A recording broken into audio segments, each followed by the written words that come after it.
আসসালামাইকুম, আমি শেরজিল জিলানি। আজকে আমি একটা ভিডিও রিভিউ নিয়ে এসেছি। সেটা হলো MIT এর সেন্সিবল সিটি ল্যাবের একটি দারুণ ভিডিও, যেটা আমি দেখেছি একটু আগে, যে কীভাবে ডিজিটাল ভিডিও বা ডিজিটাল প্রযুক্তি আমাদের শহরে চলাফেরার পদ্ধতিকে, সিস্টেমকে সম্পূর্ণভাবে বদলে দিচ্ছে। তারা এমন সব বিষয় নিয়ে কথা বলছেন, যেমন স্মার্ট কার অথবা কার শেয়ারিংয়ের ব্যাপারগুলো নিয়ে কথা বলছেন, যা আমাদের রাস্তায় গাড়ির সংখ্যা অনেক কমিয়ে দিতে পারে।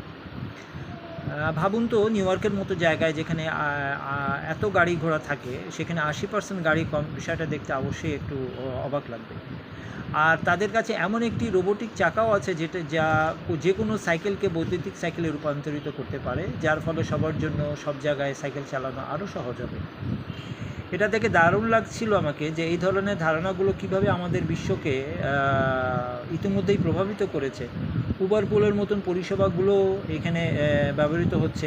পরিষ্কার, সবুজ এবং আরও কার্যকরী শহরের জন্য এটি অবশ্যই একটি প্রয়োজনীয় এবং চিন্তার খোরাক বহন করে। ভবিষ্যতের শহরে গতিশীলতা নিয়ে আপনাদের বা আমাদের কী ধারণা, এগুলো বিষয়ে যদি কিছু আপনাদের মন্তব্য থাকে, অবশ্যই কমেন্ট সেকশনে জানাবেন। এই পর্যন্ত। ধন্যবাদ সবাইকে। আল্লাহ হাফেজ।